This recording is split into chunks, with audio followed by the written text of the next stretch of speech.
जाती नहीं तुम्हें दुनिया के कोने कोने में बयाना के वास्ते पैकेज देखो, यहाँ भी आपको बैठ को यहाँ का भी एक पैकेज देखो, करो जी, सिर्फ रोको जी। हजरत अल्लाह का वास्ता, ये सबसे पहले वॉलंटियर्स और हज हाउस चलाने के वास्ते और हज के जितने भी जिम्मेदार हैं उन लोगों से माफी मांग लो। बोल बोल कर तो बदनाम होता जा रहा हूं मैं। क्या हज काम के बारे में गुज़िश्ता जुमा कह दिया, कितने फोन आए। अस्सलामु अलैकुम वरहमतुल्लाहि वबरकातुहू। वीडियो बनाने का मकसद ये है कि मुल्क के मशहूर आलिम दीन हज़रत मौलाना PM मोहम्मद मुज़म्मिल साहब रशादी दामद बरकातुहुम ने जुमा के बयान में हज भवन के ताल्लुक़ से जो कहा था, हज भवन में बहुत ज़्यादा बेहयाई है, इसको लेकर मुजाहिद पाशा ने मौलाना के ऊपर बहुत सारे इल्ज़ामात लगाए हैं। इसके ताल्लुक़ से जनाब अज़हर साहब की ज़बानी वीडियो सुने। अस्सलामु अलैकुम वरहमतुल्लाहि वबरकातुहू।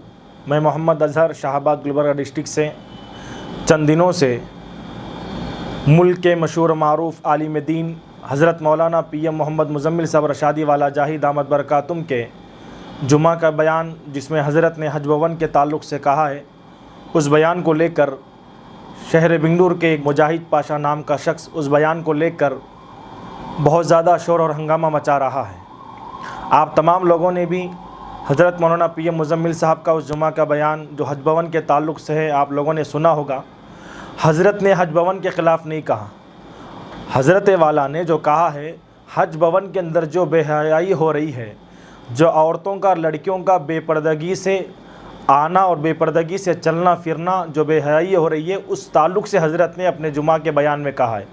उस बयान को लेकर मुजाहिद पाशा हज़रत को बदनाम करने की कोशिश करते हुए हज़रत के बारे में मौलाना मुज़म्मिल साहब मुज़म्मिल हज़रत हज भवन के ख़िलाफ़ बयान दिए और बोलते सो यहाँ के वॉलंटियर के बारे में बोले, यहाँ के खाने पीने के बारे में बोले, यहाँ के ज़िम्मेदारों के बारे में बोले। ये सब वफ़ाएँ हैं, ये सब सरासर गलत है। आपके सामने हज़रत मौलाना मुज़म्मिल साहब का वो बयान है, आप ज़रूर सुनिए और उसके बाद मुजाहिद पाशा का बयान सुनिए। हज़रत के ऊपर इल्ज़ामात लगाए हैं, वो सब सरासर गलत है। मुजाहिद पाशा साहब, मैं आपसे गुजारिश करता हूँ, सबसे पहले आप हज़रत मौलाना मुज़म्मिल साहब के उस जुमा के बयान को पूरा सुने और सुनकर समझे और समझने की कोशिश करें। अगर आपके अंदर उतनी समझदारी, उतना अक्ल, उतना दिमाग नहीं है कि आप हज़रत के बयान को समझ सके और सुन सके, तो आप किसी समझदार के पास जाकर उनको बयान सुनाकर समझने की कोशिश करें। अगर आप हज़रत के बयान को ना समझे, ये तुम्हारी लापरवाही, ये तुम्हारी कम इल्मी है जो आप हज़रत के बयान को नहीं समझ रहे। लेकिन हज़रत के बयान को लेकर आप जो गलत वफ़ाएँ उठा रहे हैं, जो वीडियो बनाकर बार बार भेज रहे हैं, याद रखो मुजाहिद पाशा साहब, तुम्हारे वीडियो बनाकर भेजने से हज़रत की शख्सियत में कोई कमी आने वाली नहीं है। ये आप एक साजिश कर रहे हैं कि हज़रत को बदनाम करने की, हज़रत के शख्सियत को बदनाम करने की आप जो साजिश कर रहे हैं, आप इस साजिश में हर वक्त नाकाम रहेंगे। इससे पहले भी आपने लॉकडाउन के टाइम पे जब कोविशील्ड, जब वैक्सीन का जब मसला चल रहा था, उस वक़्त ने हज़रत जो वजाहत की थी, उस वक़्त ने भी आपने भी हज़रत के बारे में ऐसी वीडियो बनाकर वफ़ाएँ की थी जिसका आज नतीजा वैक्सीन के बारे में आया। आपने उस बात को अब सुन रहे हैं हज़रत के ज़ुबानी, और आप जब हज़रत ने 3 साल पहले जब वैक्सीन के बारे में कहा था, जो हज़रत ने कही थी, आज वो बात वजाहत हो चुकी है, हकीकत में वो हज़रत की बात साबित हो चुकी है। अब उस बात पर क्या कहेंगे मुजाहिद पाशा साहब? आपने तो ये शुरू से ये साजिश कर रखी है, उलमा के शान में गुस्ताखी करना, उलमा के ख़िलाफ़ बोलना, उलमा को बदनाम करना। सबसे पहले मैं आपसे गुजारिश करता हूँ, आप हज़रत मौलाना मुज़म्मिल साहब से मुलाकात कर अदब व एहतराम के साथ अपने इनकी हुई अल्फाजों पर, इस जुमलों पर, आपका इस जो गलत लहजा और जो सख्ती से जो बातें आपने हज़रत पर कही है, उस बातों से हज़रत को और हज़रत के तमाम जितने लोग सुनने वाले उनको कोई तकलीफ़ नहीं होगी, लेकिन नुकसान और ख़सारा तुम्हारा है। मैं गुजारिश करता हूं कि आप हज़रत से मुलाकात कर पहले माफ़ी मांगे, वरना तुम्हारा अंजाम बुरा होगा। हमने सुना है कि उलमा के शान में गुस्ताखी करने वालों का अंजाम, उलमा के ख़िलाफ़ बोलने वालों का अंजाम मौत से पहले दुनिया ने देखा है। मुजाहिद पाशा साहब, मौत से पहले अगर तुम भी अगर अल्लाह से और हज़रत मुज़म्मिल साहब उलमा से माफ़ी ना मांगी, तो याद रखना आने वाली नस्लें या वरना हम ही हमारे आँखों के सामने उस जगह पर तुमको देखेंगे जो पहले लोगों ने उलमा के शान में गुस्ताखी करने वालों को देखा है। मुजाहिद पाशा साहब, उलमा के बारे में बोलना ये बहुत बड़ी गलत है। क्या तुम्हारा जाहिलपन, क्या तुम्हारा इल्म से दूर, क्या तुम्हारी ये तरबियत, अल्लाह हिफाजत फरमाए, एक उलमा के ख़िलाफ़ आप क्या चार झूठे बातें बोलना सीखें, किसी के सामने हाथ में मोबाइल देकर उलमा के शान में ऐसी गुस्ताखी कर रहे। अल्लाह अकबर, अल्लाह अकबर।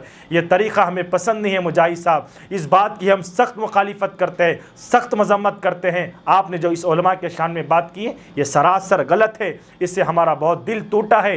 ये उलमा है, ये वारिसीन अंबिया है, और आप कहते हैं कि जुम्मा में मेंबर के पास बैठकर बोले। मेंबर से नहीं तो क्या पार्लियामेंट में बैठकर बोलना सो, क्या पार्लियामेंट में जाकर इस बात को बोलना है? उलमा का काम ही है। बताओ जुम्मा के अलावा और कौन सा मौका है जो उलमा को हक की बात कहने का है?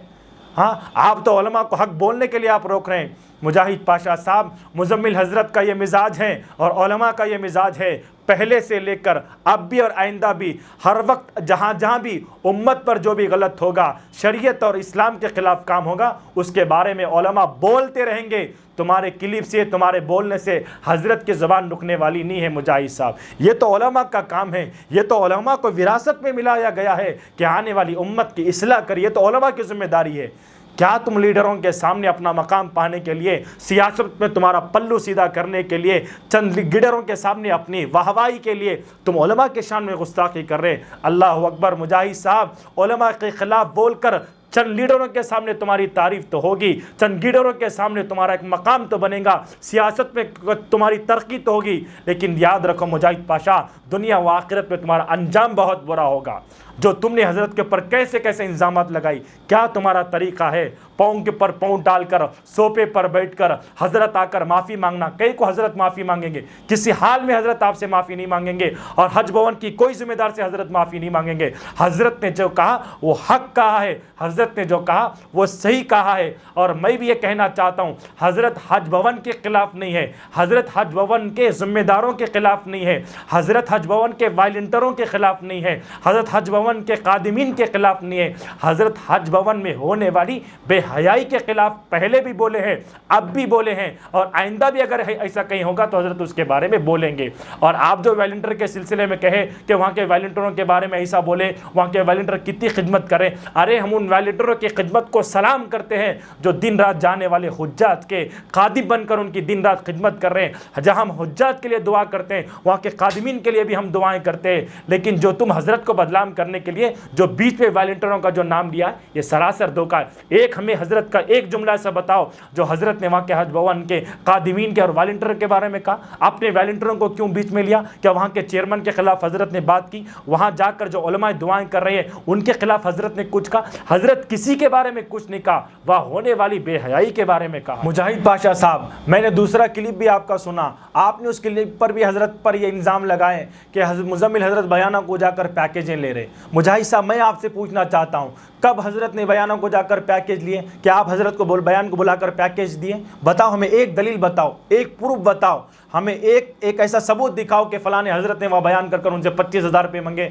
50,000 रुपये मंगे। मुजाहिद साहब, कितना हज़रत को बदनाम करोगे? बल्कि याद रखो मुजाहिद पाशा साहब, आप सिर्फ मुजम्मिल हज़रत को बदनाम नहीं कर रहे हैं, बल्कि आप पूरे उलमा के ख़िलाफ़ बात कर रहे हैं, पूरे उलमा को बदनाम करने के बराबर हैं। मुजाहिद पाशा साहब, उलमा को बदनाम करना छोड़ दो, वरना तुम्हारा अंजाम बहुत बुरा होगा। बताओ हमें, अरे हम तो हज़रत मुजम्मिल हज़रत को बचपन से मैं हज़रत को देखते रहता हूँ, और हमारे शहर गुलबर्गा, शाहबाद, यहाँ के जितने अतराफ़ के जितने गांव हैं, हज़रत के महीने में 2 महीने में प्रोग्राम होते हैं, हर वक्त हज़रत बयान को आते हैं। लेकिन हज़रत ने कभी हमें ये नहीं कहा कि मुझे 25,000 रुपये हदिया देना, मैं ये फ्लाइट के अंदर आऊँगा, एयरपोर्ट पर आप मेरे लिए फार्चुनर कार लेकर आना, और मुझे AC के लॉज के अंदर बुक करना, और मेरे लिए दस्तरखान पर ये नाश्ते का इंतज़ाम करना, और मेरे लिए दोपहर में रात में ये खाने का इंतज़ाम करना। ऐसा नहीं। हज़रत की इतनी आजिज़ी, हज़रत इतने आजिज़ और खुलूस वाली शख्सियत है कि हम हज़रत से कहते हैं कि हज़रत फ़लाने हम AC में आपका ये लॉज बुक कर रहे हैं, तो हज़रत कहते हैं नहीं लॉज में मेरे लिए मत बुक करो, अगर कोई मस्जिद का कमरा हो तो भी चलेगा,